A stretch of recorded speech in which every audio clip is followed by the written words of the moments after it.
Welcome back to the show, everyone. As you can see, I'm joined by Bienvenidos de nuevo al programa. Como pueden ver, me acompaña Larry Johnson, exanalista de la CIA y analista geopolítico, para repasar los últimos acontecimientos. Bueno, Larry, quería ir directamente al asunto del C-17 de Boeing, que fue ayer a Moscú con John Ratcliffe, al parecer el director de la CIA. Solo él en el avión, o al menos él y quien quiera que le acompañe. Han aparecido muchísimas informaciones sobre lo que realmente ocurrió, y quería conocer tu opinión sobre lo que crees que pasó. Pero estas son algunas de esas versiones. Algunos dicen que Rusia rechazó una petición de Estados Unidos para presionar a Irán con el fin de que reabriera el estrecho de Hormuz.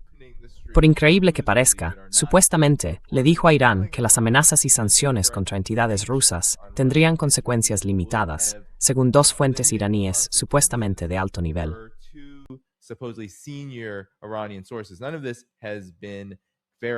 Nada de esto se ha verificado todavía. Y luego ha habido otros informes que dicen que Rusia informó a Irán de que el director de la CIA, Ratcliffe, transmitió este mensaje, que Estados Unidos pedía a Irán que de nuevo presionara en el estrecho de Hormuz y advertía a Rusia de que sería castigada si no lo hacía en relación con estas sanciones y con la operación paria económico contra Irán. Así que, Larry, voy directamente contigo. ¿Qué ocurrió exactamente aquí? Otros, como Newsweek y los medios occidentales generalistas, de forma hilarante, también están difundiendo sus propias teorías sobre lo sucedido, que quizás se amenazó a Rusia por una escalada en Ucrania, por movilizar a 300,000 soldados. Hay muchísimas teorías, pero ¿qué crees que pasó? ¿Y qué sabes, si es que sabes algo?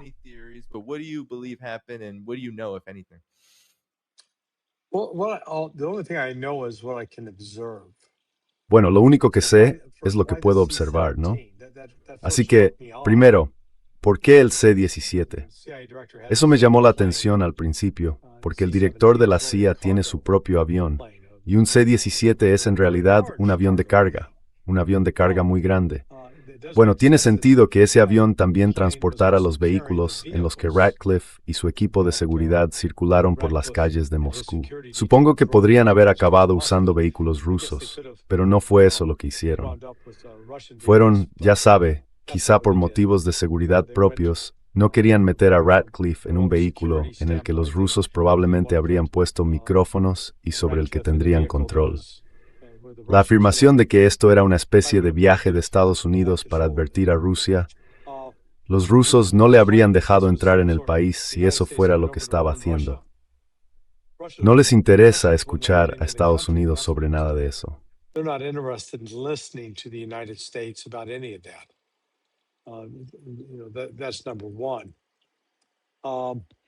Eso es lo primero.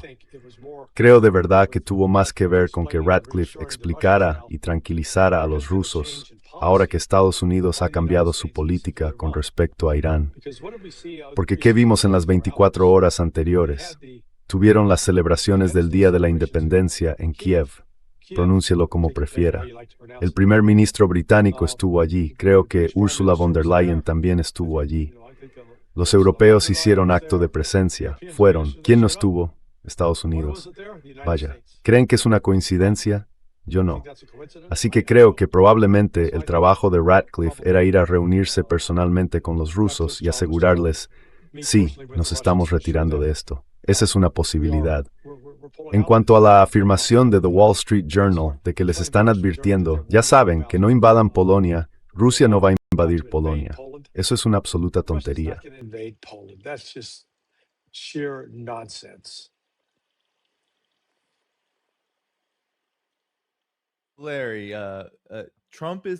Larry, Trump lo está describiendo como algo semi-rutinario. Pero me pregunto, ¿por qué tanto secretismo? Normalmente, cuando responsables estadounidenses van a algún sitio, es algo que se planifica. Y Estados Unidos, la Casa Blanca, Washington, dan a conocer qué está ocurriendo. Incluso en algo así, si quisieran ser un poco más discretos, no tendrían que decir la fecha exacta, pero dirían, de acuerdo, va ahora. Pero no se dijo nada de eso hasta ahora, cuando Trump dice, semi-rutinario. ¿Qué significa eso siquiera? ¿Y por qué tanto secretismo entre su alrededor, en tu opinión? Bueno, no fue semi-rutinario.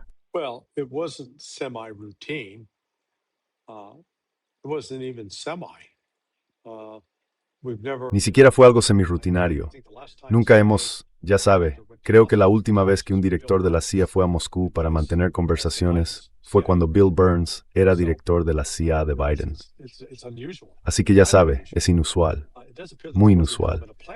Sin embargo, parece que hubo cierta planificación por el hecho de tener preparado el C-17 y de cargar los coches en él. Así, cuando aterrizaron en Vnukovo, creo que fue allí donde llegaron. En cuanto estuvieron en la pista de Vnukovo, bajaron los coches y se pusieron en marcha hacia el centro de Moscú. Y ese debió de ser un trayecto interesante porque, ya sabe, los agentes del servicio secreto o el equipo de seguridad de la CIA normalmente no están acostumbrados a conducir en Moscú. No es un trayecto difícil, pero hay que saber a dónde se va. Hay que saber qué giros tomar y qué salidas coger para llegar hasta el Kremlin.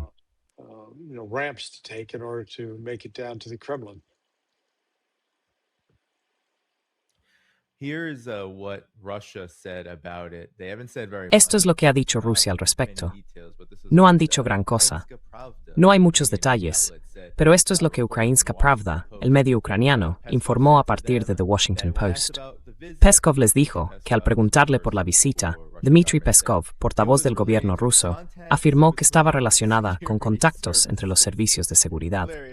Larry, ¿puedes leer entre líneas qué podría significar todo esto? De nuevo, un C-17, como has dicho, es una lección de avión interesante. Porque sí, podrían llevar los vehículos ahí, pero imagino que podrían transportar mucho más que solo los coches. Exacto. Yo pensé, no sé, ¿tú qué opinas?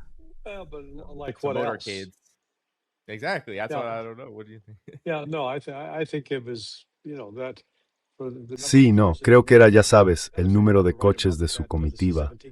Parece más o menos la cantidad adecuada que podría llevar un C-17. Quiero decir, es una forma un tanto incómoda de viajar para Radcliffe, porque ya sabes, quizá tengan algún módulo que puedan instalar ahí con asientos de avión reclinables, pero normalmente en los C-17 llevan esos asientos de lona suspendidos. Aunque bueno, supongo que sí tienen capacidad para poner, digamos, asientos convencionales de avión. Aún así no es el alojamiento más cómodo, no vas a tener comida de primera clase, y desde luego no es Qatar Airways ni Emirates, ya sabes.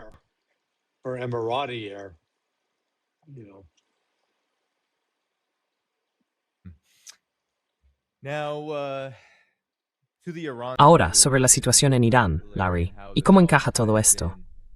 Ya sabes, han aparecido algunos informes y todos se contradicen. Algunos dicen que la administración Trump está considerando cancelar la operación Paria Económico. Otros dicen que este viaje trataba en realidad de la operación Paria Económico y de intentar presionar a Rusia con amenazas de más sanciones. Pero en general, ¿qué opinas de esta operación Paria Económico y de cómo encaja con la forma en que está actuando ahora la administración Trump? Marco Rubio también está diciendo, sí, no vamos a atacar Irán ahora mismo, pero nos reservamos el derecho a hacerlo. Sin embargo, vamos a centrarnos en la guerra económica. Claro, bueno, ¿por qué el director de la CIA iría personalmente hasta Rusia para lanzar amenazas sobre sanciones? Tengo curiosidad por saber si crees que podría haber algo de verdad en esos informes.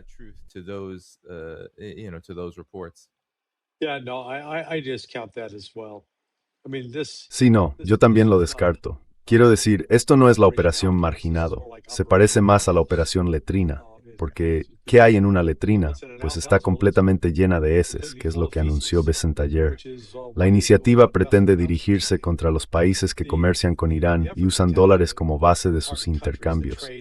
Pues bien, Rusia y China usan sus propias monedas y usan SIPs, no SWIFT. Así que de entrada, las posibles sanciones contra Rusia o China son irrelevantes. Estados Unidos no va a tocar sus activos financieros, porque sus activos financieros en este ámbito no están implicados en el uso del dólar. Además, están usando SIPs. Los chinos desarrollaron el sistema de pagos interbancarios transfronterizos, que es una forma de pago digital, o una manera de mover activos digitalmente.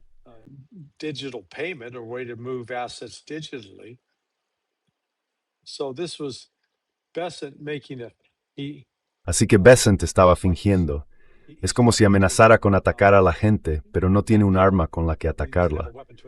Por eso creo que la reacción general es un bostezo colectivo. Solo hay dos países que comercian de forma significativa con Irán. Podrían verse perjudicados por esto, pero son Turquía y Pakistán. Y tanto Turquía como Pakistán, quiero decir, sí, Turquía y Pakistán. Pakistán depende del gas natural, y Turquía también depende del gas natural y de algo de petróleo. Así que no van a sacrificar a sus países para obedecer a Estados Unidos, en absoluto. Por eso Bessent estaba lanzando amenazas que creo todos los demás consideraron amenazas vacías.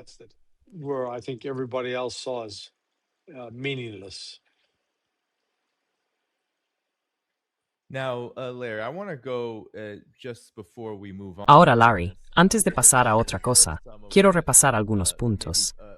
En especial, hablamos del escenario de Irán, pero quiero revisar algunos de estos otros asuntos.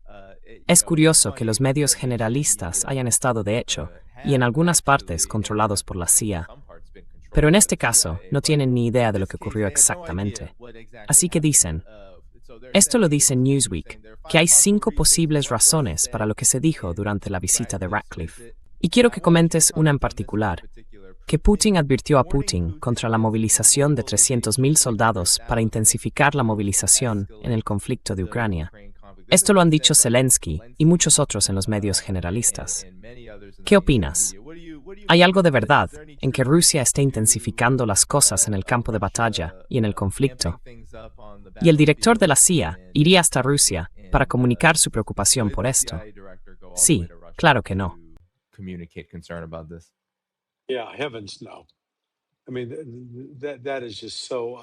Quiero decir, esto es sencillamente absurdo a todas luces. En primer lugar, ¿por qué tendría que movilizar Rusia? Acaban de anunciar, a finales de junio, es decir, tras los primeros 6 meses de su campaña anual de reclutamiento, que su objetivo era conseguir que se apuntaran como voluntarias más de 200.000 personas. Y eso es lo que han conseguido. Han conseguido 200.000. Así que, en la segunda mitad del año, conseguirán otras 200.000. No necesitan movilizar. La idea de movilizar es que sufres una escasez de tropas y necesitas incorporar más. Pero Rusia tiene suficientes. Si necesitan más, tienen reservas. Podrían llamarlas a filas.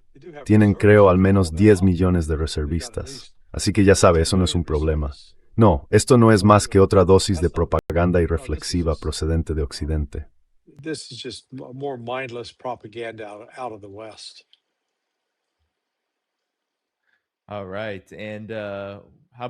De acuerdo. ¿Y qué hay de advertir contra una escalada y de impulsar los esfuerzos de paz en Ucrania? De nuevo, todo esto viene a decir básicamente lo mismo. También hay una advertencia sobre la amenaza de Moscú a la OTAN. ¿De qué amenaza están hablando? ¿Qué dirían Ratcliffe y la CIA siquiera? Ya sabes, Larry, yo creía que la CIA se dedicaba a la escalada. ¿Pero qué opinas de esta posibilidad?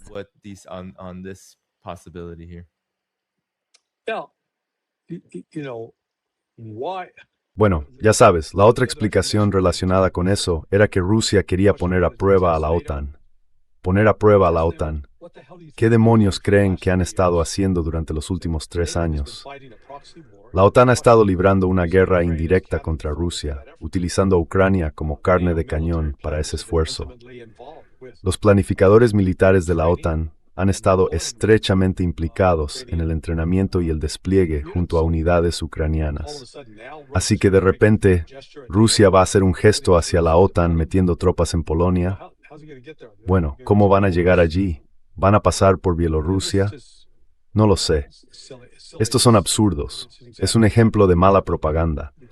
Porque creo que, desde la perspectiva de Rusia, les va perfectamente aplastando al ejército ucraniano que ha contado con el respaldo de la OTAN. Los están aplastando en el campo de batalla, los están aplastando en Kiev, los están aplastando en Odessa. Y no es tesorid. No me vas nan te quer aplastar. Where else do they need to go crush?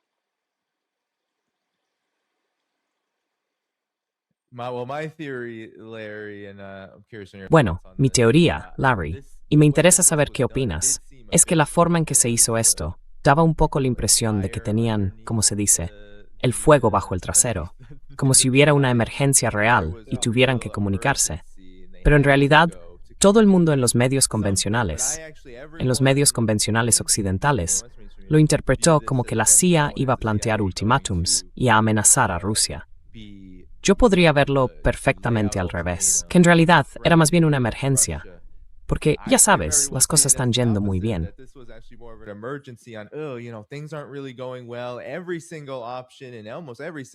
Todas las opciones, en casi todos los ámbitos, de lo que supongo podríamos llamar el establishment de la política exterior estadounidense, se han quedado sin opciones, sin respuestas. Y en todo aquello en lo que Rusia pueda estar implicada, ya sea Irán, la relación con Irán, la guerra en Irán o el conflicto de Ucrania.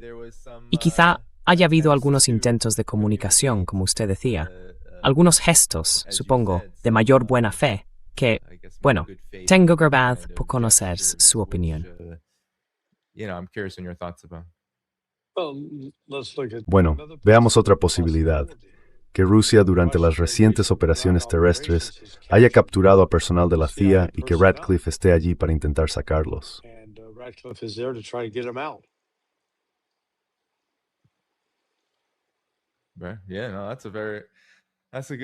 Sí, ese es un buen punto. Y eso no se informaría, porque yo de hecho no he oído nada al respecto. Quiero decir, recibes informaciones de, ya sabes, fuentes alternativas, canales de Telegram de la región, etcétera, que hablan de mercenarios.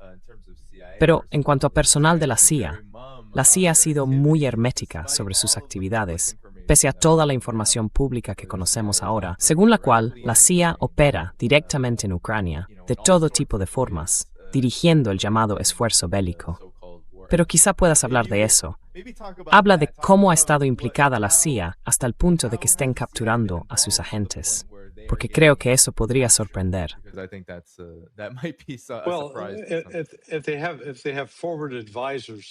Bueno, si tienen asesores desplegados en primera línea, trabajando tanto con unidades de drones como con unidades que iban a participar en el contraataque, o con unidades que supuestamente iban a infiltrarse tras las líneas rusas y llevar a cabo actos de sabotaje, ya sabe, quizás sea por eso. Ahora Trump por fin ha dado la orden de suspenderlo, así que vamos a parar todo eso. Y de hecho, si va a Moscú a decirles que hemos parado todas estas tonterías.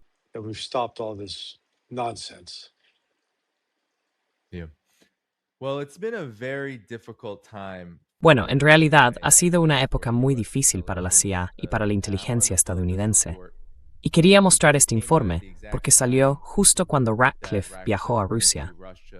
Un nuevo informe de NBC afirma que Irán ha causado daños por miles de millones de dólares a instalaciones de inteligencia de Estados Unidos en todo Oriente Medio, incluidos edificios y equipos de vigilancia en la región. Han sufrido daños sin precedentes la CIA y otras agencias de espionaje estadounidenses. Háblenos de ello. Sé, por ejemplo, que en pleno apogeo de la Guerra de los 40 días, Irán atacó, según creo, una instalación de la CIA dentro de Arabia Saudí. Pero quizá pueda entrar en más detalles sobre a qué se refiere exactamente este informe.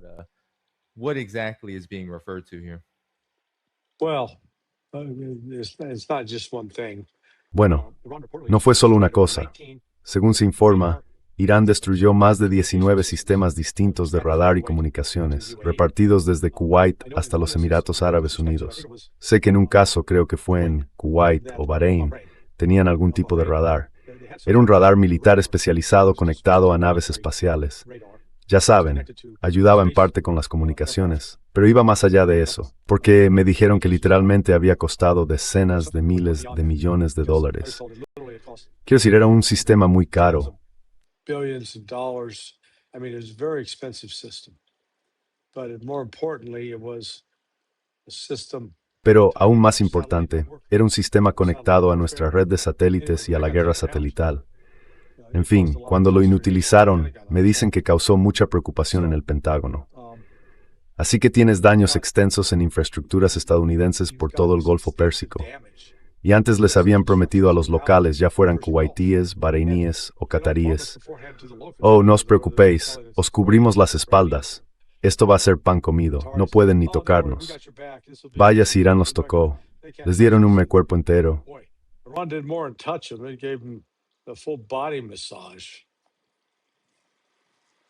Yeah.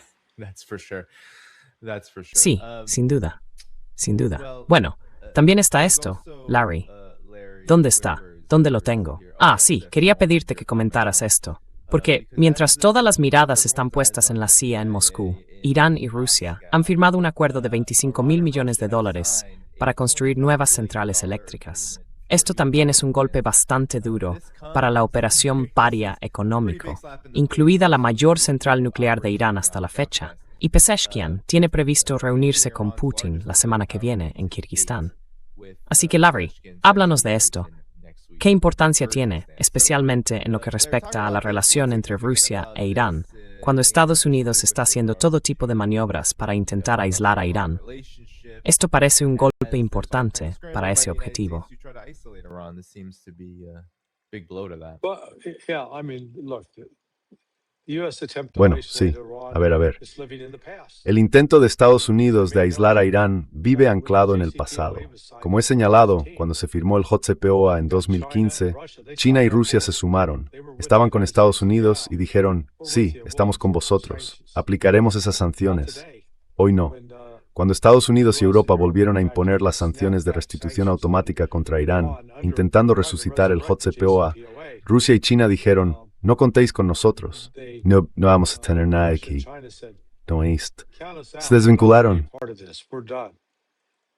They walked away from it. So that's Así que Estados Unidos no tiene un control total sobre el entorno de las sanciones. De hecho, es justo lo contrario.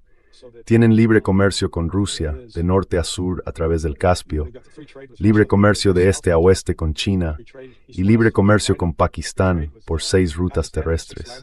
Y Pakistán se muestra bastante firme.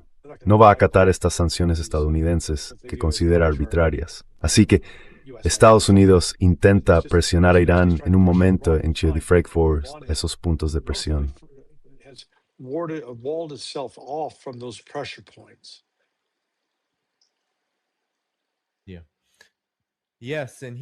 Sí, sí. Y aquí está Mohammad Ghalibaf, presidente del Parlamento y enviado a China, que agradeció directamente a China su declaración de principios en la que rechaza las sanciones ilegales.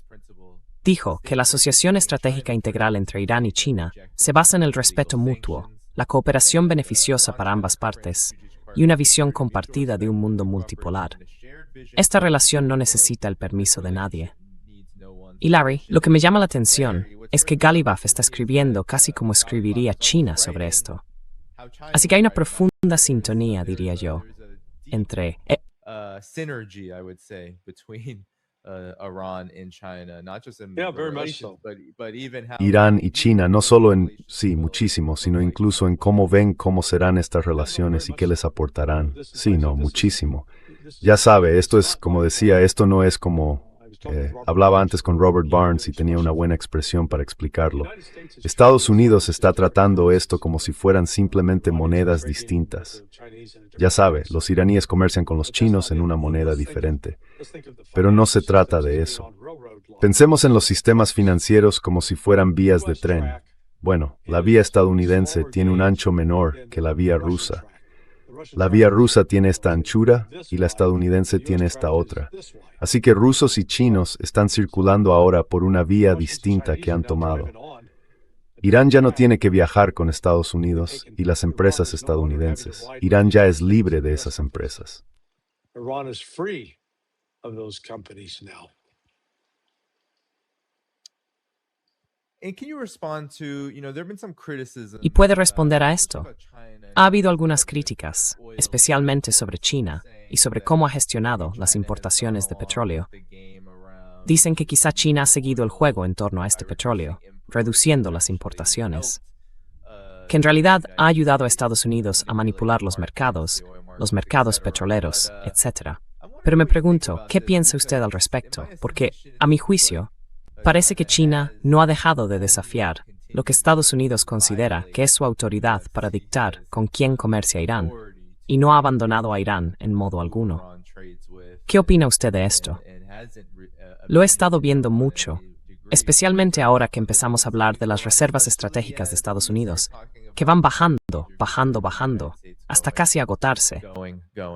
downward to Yeah. nil. Yeah, no, look, it is. No, mire, este es un caso clásico. No quiero usar una analogía familiar, porque al menos en una analogía familiar suele haber algún elemento de respeto mutuo. Pero ya sabe, piensa en un padre y un hijo. Llega un momento en que el hijo se independiza, y si el padre sigue empeñado en ver al chico como dependiente y pequeño, no hay base para una relación. Y eso es más o menos lo que Irán ha hecho ahora, o lo que Estados Unidos le está haciendo a Irán. Que Estados Unidos trata a Irán como si fuera un niño, como si tuviera un control total sobre Irán, sus activos y sus recursos.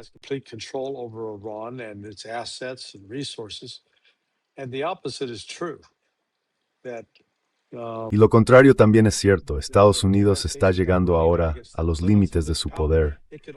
Solo podría decirle más o menos a Irán lo que tiene que hacer, quizás si estuviera en, ya sabe, un puerto estadounidense.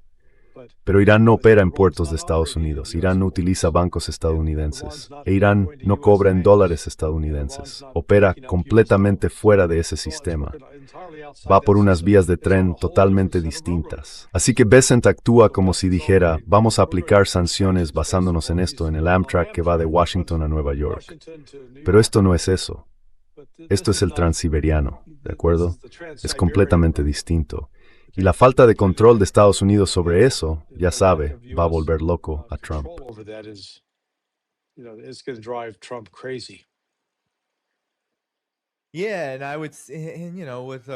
Sí, y yo diría que con Rusia y China, su relación con Irán es esencialmente la contraria.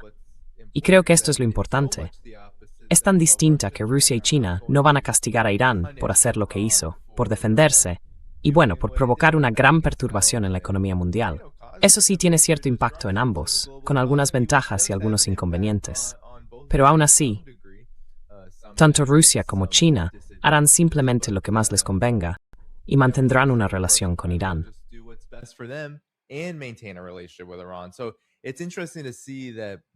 Así que es interesante ver toda esta maniobra de distracción, gente fijándose en lo que China hace o deja de hacer, en lugar de en la crisis real, que es que Estados Unidos está intentando manipular los mercados.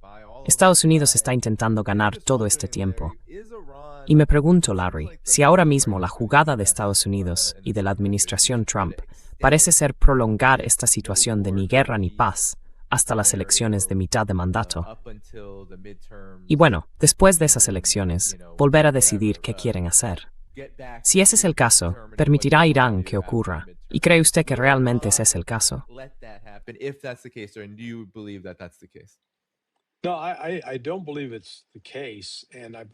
No creo que sea así.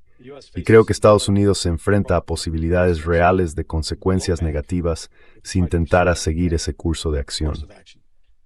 Ahora bien, donde Estados Unidos va a tener verdaderos problemas es con el precio del diésel y la gasolina. Está subiendo y no hay nada que Estados Unidos pueda hacer para detenerlo. Ya está. Si uno sale a la costa oeste, a ver, la cifra que vi era de más de $6, $6 el galón de diésel. Bueno, comparado con lo que veremos aquí, siendo un poco más preciso, sí, son $6.41 el galón. Yeah, it's $6.41 a gallon. So, Y compárelo con esto. El precio en enero de este año era de $4.12. Así que ha subido más de $2. $2.38 por galón. Y es probable que siga subiendo.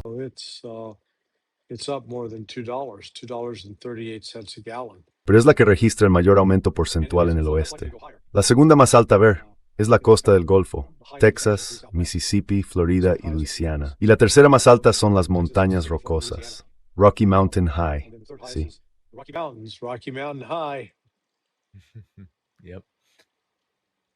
Yeah, and even in New York City where Sí, e incluso en Nueva York, donde normalmente la inflación es más alta y los precios de la mayoría de las cosas se disparan, la gasolina suele mantenerse en la parte baja. Aquí está a $5.72. Y eso es casi $1.70 más de lo que costaba antes de la guerra. lo cual es realmente caro para Nueva York, teniendo en cuenta todo lo demás de Nueva York. Really expensive for New York, given everything else about New York. I don't want to minimize the cost of gas. No quiero minimizar el coste de la gasolina, pero no es lo que se podría llamar el motor de la economía. El diésel y el combustible de aviación sí son motores de la economía, porque son importantes tanto para transportar personas como mercancías. Además, el diésel es importante en la agricultura. Ya sabe, muchas de las tareas mecánicas en granjas y ranchos tienen que hacerse con tractores diésel. Así que esto podría ser un golpe muy duro para la economía de Estados Unidos. Pero no se limita a Estados Unidos, es global. Esto está golpeando a todo el mundo, no solo una parte. This thing is hitting the globe, not just one part. Yeah, and the dollar system makes that even worse. Sí, y el sistema del dólar lo empeora aún más.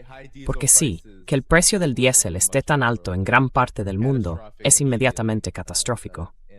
Y sí, $5.70 en Nueva York por el diésel es absolutamente catastrófico para el comercio. Bien, Larry, pasemos ahora a Ucrania. Recientemente, Fedorov, el destituido ministro de Defensa de Ucrania, ha dicho que Ucrania está perdiendo la guerra lentamente. Parece que cada vez. Y esto es de Medusa, la oposición rusa, que nos pide que no dejemos que Rusia los cierre. Pero dice que los dirigentes de Ucrania no tienen una visión general de cómo ganar la guerra contra Rusia, según Mikhail Fedorov.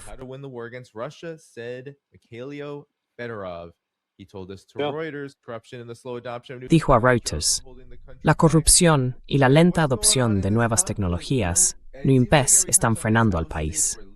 Larry, ¿qué está pasando en este conflicto? Parece que cada vez que alguien es destituido, se va o deja el gobierno ucraniano por el motivo que sea, recibimos un poco de verdad, o quizá la otra cara de la versión que los medios tradicionales dan sobre el conflicto. Así que, ¿qué está ocurriendo? ¿Y cómo está presionando este conflicto también a Estados Unidos, a la administración Trump, para que se mueva, actúe y cambie su manera de proceder, si es que lo hace? Well, they can't. Ukraine is losing. That's simple. Bueno, no pueden. Ucrania está perdiendo. Es así de simple. Y cuando sufres este tipo de derrota, es una derrota militar. Ahora también es una derrota económica, con la pérdida de Odessa. Así que Ucrania queda, en la práctica, aislada, y ya no reciben el dinero, las armas ni los suministros que recibían antes. Creo que esta situación va a ser cada mes más desesperada para ellos. Creo que Ucrania va a tener dificultades para sobrevivir como gobierno íntegro hasta diciembre. As an intact government through December.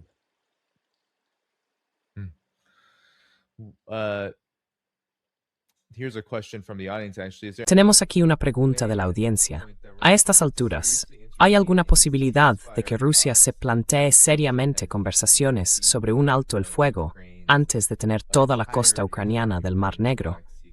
Gracias por el superchat. Es una buena pregunta. ¿Qué opinas? That's a good question, Larry. What's your thoughts? Yeah. Rusia va a seguir presionando. Ya ha bloqueado Odessa. De hecho, ha dejado a Ucrania aislada. Quiero decir, ahora es una asfixia económica para Ucrania. Han perdido el grano.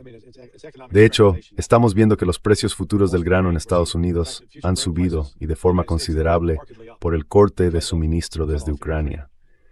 Ya no van a recibir más envíos militares. Su única vía de abastecimiento por tierra pasa por Polonia y Rumanía, y esas rutas son como poco fiables. Así que lo que vemos es que Rusia tiene a Ucrania en una situación muy comprometida. Está atacando a Ucrania no solo en lo económico, bloqueando el Mar Negro, sino también desde el aire, atacando los nodos de transporte, está atacando desde el aire centros logísticos clave, y sobre el terreno está avanzando a un ritmo muy rápido. Así que ya sabe, esto no es bueno para Ucrania. This is not good for Ukraine.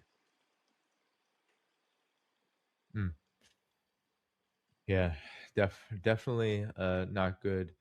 Sí, desde luego, no es nada bueno para Ucrania, Larry. Bueno, ya que hablamos del conflicto en Ucrania, hablemos de todas las noticias que están saliendo ahora mismo. Wildberries acaba de ser atacada, y supuestamente ha quedado destruida otra instalación de Wildberries. ¿qué opinas de esta continua exageración de los ataques con drones de Ucrania?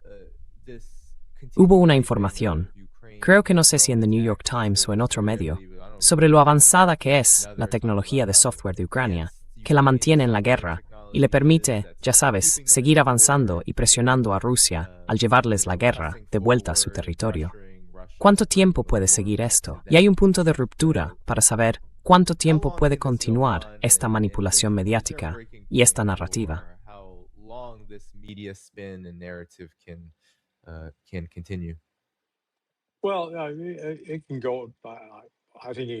Bueno, esto puede prolongarse un tiempo. Creo que puede seguir al menos otro año más, quizá. Pero la realidad de lo que está haciendo Rusia sobre el terreno y en el aire empieza a pasar factura. Y ya sabe, incendiar una instalación de Wildberries no es atacar un centro logístico crítico para Rusia. Y los ucranianos no dejan de olvidar que aciertan contra un objetivo como este, o pongamos que alcanzan 6.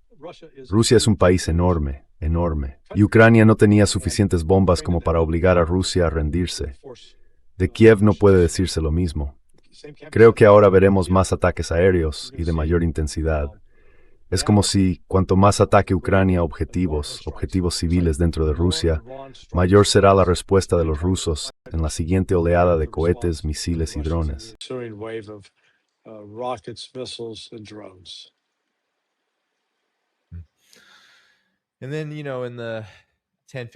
Y luego, ya sabe, en los 10 o 15 minutos que nos quedan, Larry, quizá podamos adoptar una perspectiva más amplia sobre la situación de estas guerras. ¿Qué le parece la postura de la administración Trump y de Estados Unidos, especialmente en torno al conflicto de Ucrania, pero ahora también, de forma parecida, con Irán? Trump acaba de decir que no tiene ninguna prisa por continuar las conversaciones con Irán, y parece que la postura respecto a Rusia es similar, teniendo en cuenta que tras Anchorage y el fiasco de allí, Estados Unidos dejó de hablar muy rápidamente con Rusia porque no estaba consiguiendo nada de lo que quería.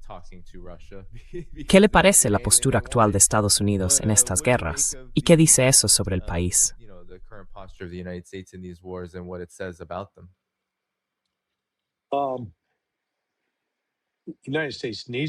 Estados Unidos necesita hablar con Rusia, le guste o no. Bueno, de nuevo, empezamos hablando del viaje repentino de Ratcliffe a Rusia. La buena noticia es que todavía hay algunos canales de comunicación abiertos. Hace 3 años, el viceministro de Asuntos Exteriores, Sergei Ryabkov, me dijo, no tenemos a nadie con quien hablar. Así que ahora, yo diría que los rusos sí tienen a alguien con quien hablar. Esa es la buena noticia.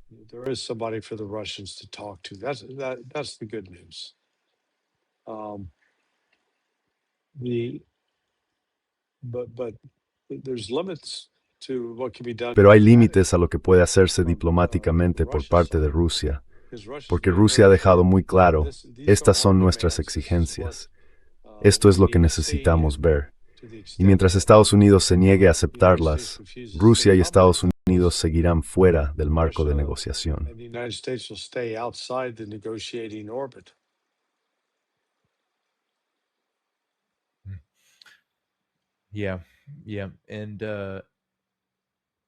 Sí. Y Larry, muchos ven las acciones contra Irán y la acción contra Rusia como medidas dirigidas contra China.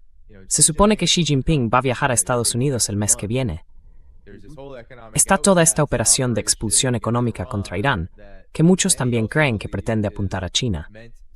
Sin embargo, Estados Unidos duda mucho a la hora de nombrar a China, de ir contra instituciones chinas. ¿Qué te dice eso sobre la situación general, sobre la trayectoria y sobre qué Estados Unidos sigue librando estas guerras en primer lugar?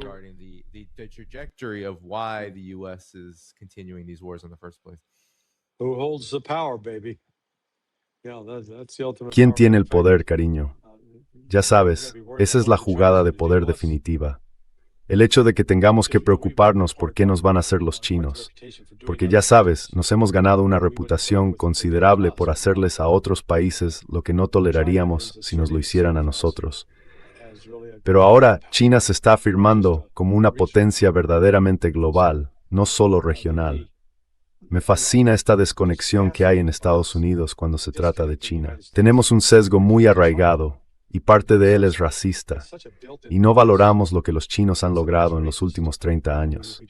En la historia del mundo, nunca se ha transformado una sociedad como se ha transformado la sociedad china en el espacio de 50 años o 54 años. Vuelvan a 1972. Es un cambio asombroso.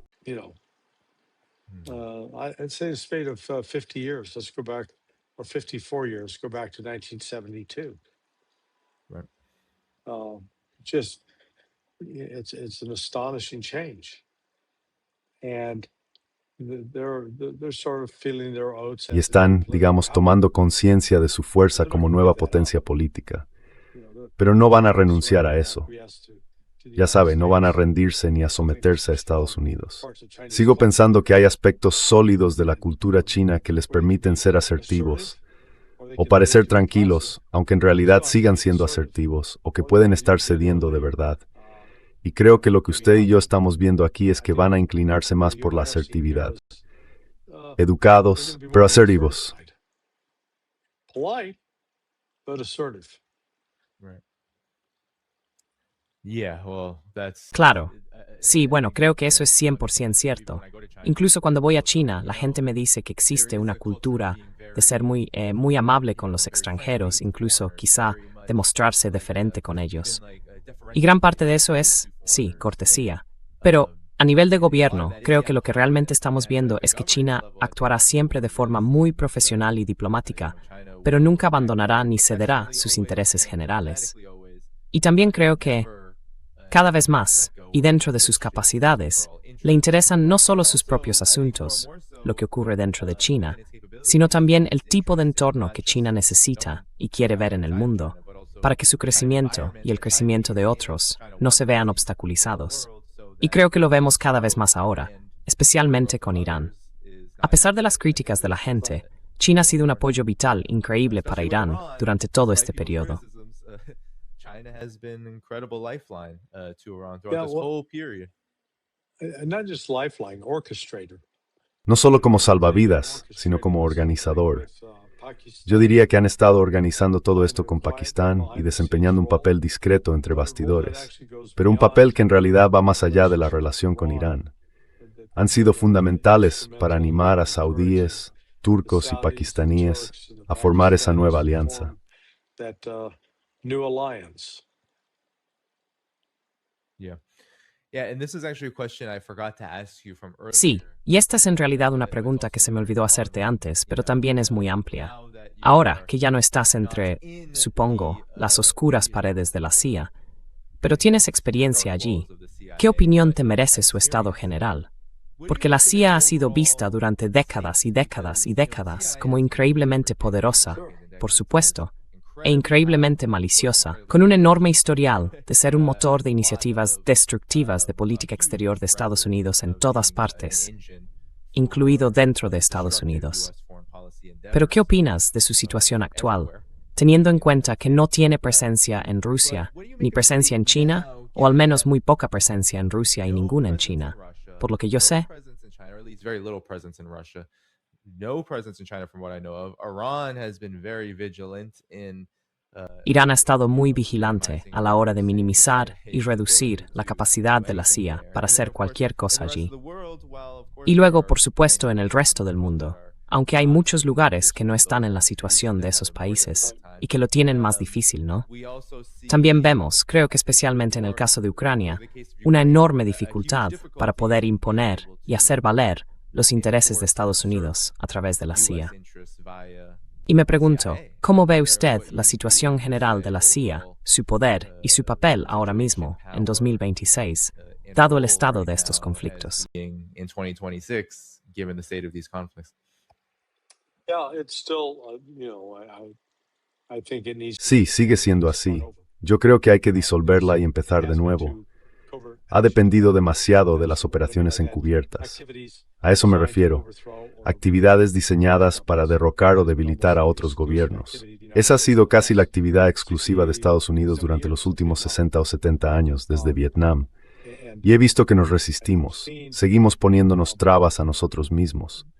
Por ejemplo, tenemos esta política contradictoria. Estados Unidos dice que está librando una guerra contra el terrorismo. Muy bien. Sin embargo, desde los años 80, la CIA ha financiado a estos grupos islámicos radicales de base suní, que terminan llevando a cabo actos terroristas contra nosotros, pero los utilizamos en ciertos papeles para intentar.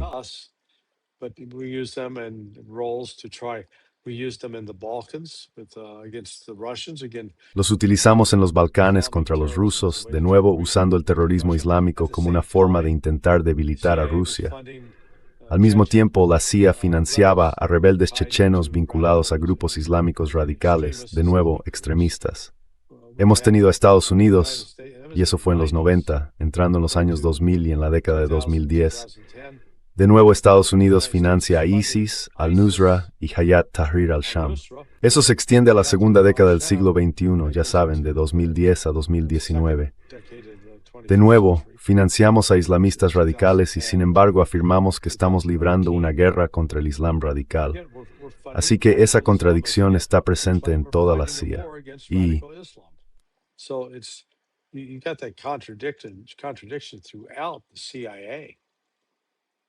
necesitan que algunos de ellos les planten cara y digan, bueno, basta, no podéis seguir haciendo esto. Y cuando lo hacíamos para, ya sabes, debilitar a Irán, esto iba dirigido principalmente contra Irán y contra Rusia. Si repasas los últimos 60 años, Irán y Rusia fueron los principales objetivos de esto. Y ahora estamos descubriendo los límites de ese poder. Y todo lo que de nuevo, las operaciones de la CIA en Ucrania estaban diseñadas para debilitar y destruir a Rusia. Y ahora quizá una visita temeraria a Putin diría, de acuerdo, nos rendimos, hemos terminado, nos entregamos.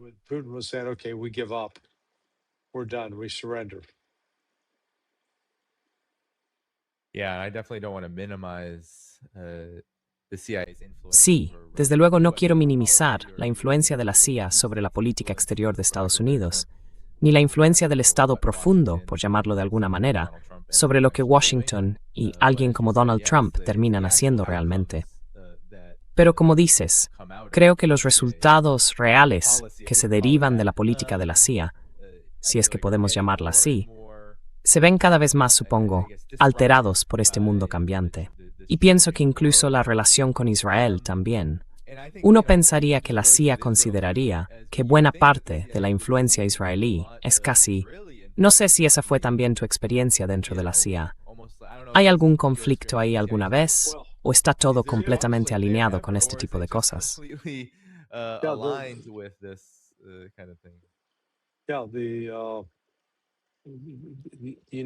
Sí, Estados Unidos básicamente dice que no espía a Israel. Y sé que hemos tenido, ya saben, a una compañera mía de la formación en inteligencia, Susan Miller. Fue jefa de estación en Israel.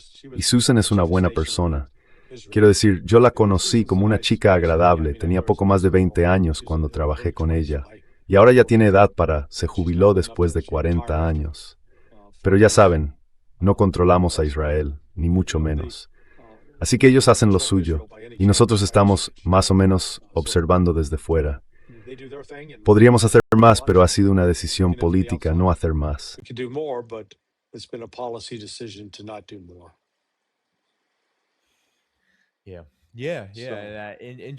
Sí, sí. Y ya sabes, en lo que respecta a la CIA, podría entender que hubiera mucha sintonía con Israel, si no una coincidencia plena en los planes generales para Oriente Medio.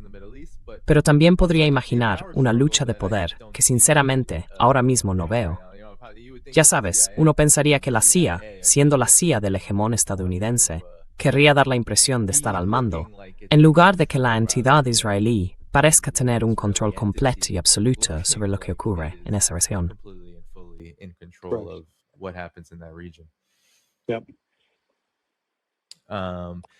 Sí, bueno, Larry, sé que tenemos algunos.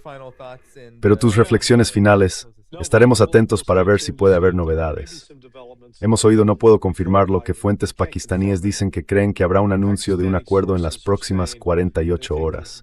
Estados Unidos levantaría el bloqueo e Irán aceptaría, entre comillas, abrir el estrecho de Hormuz. Sigo siendo escéptico al respecto. Ya veremos. Pero sí, tengo que irme porque tengo otra intervención. I need to jump because I got another hit. Yeah. Sure, yeah, well, Sí, claro. Bueno, antes de que te vayas, eso parecería exigir que Irán renunciara por completo al memorando de entendimiento, y no parece muy probable, dado el estado de toda la región y demás. I agree. Yeah, Estoy de acuerdo. Creo que en eso se han ido demasiado al extremo. Well, Larry, we'll see you next week, though. I know we already got an appointment. Bueno, Larry, nos vemos la semana que viene. Sé que ya tenemos una cita para la semana que viene, para otro programa, así que nos vemos entonces. De acuerdo, amigo mío. Muchísimas gracias, Dani. De acuerdo. Nos vemos dentro de aproximadamente una semana. Adiós. Muy bien, gente. Ha sido un gran programa con Larry Johnson. En los últimos minutos que nos quedan, aseguraos de pulsar el botón de me gusta antes de iros. Eso ayuda a impulsar el programa y el algoritmo de YouTube. Podéis encontrar el trabajo de Larry en sonar21.com y en Transition Protocol, también en la descripción del vídeo de abajo. Todos los sitios donde podéis apoyar este canal están también en la descripción del vídeo, en patreon.com/DannyHighphone. Substack. También escribo artículos de vez en cuando tengo ocasión.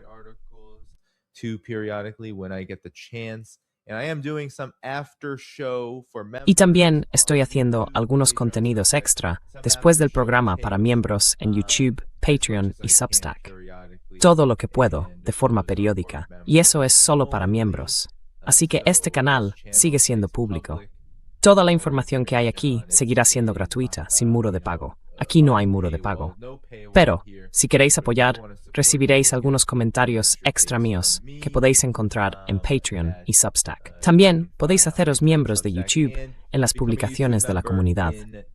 Así que, mañana a las 2 de la tarde, hora del este, Scott Ritter vuelve al programa y repasaremos los últimos acontecimientos, este 27 de agosto. Hasta la próxima, dadle al botón de me gusta. Y aseguraos de, quiero dar las gracias a Robert Glasser por hacerse miembro de YouTube.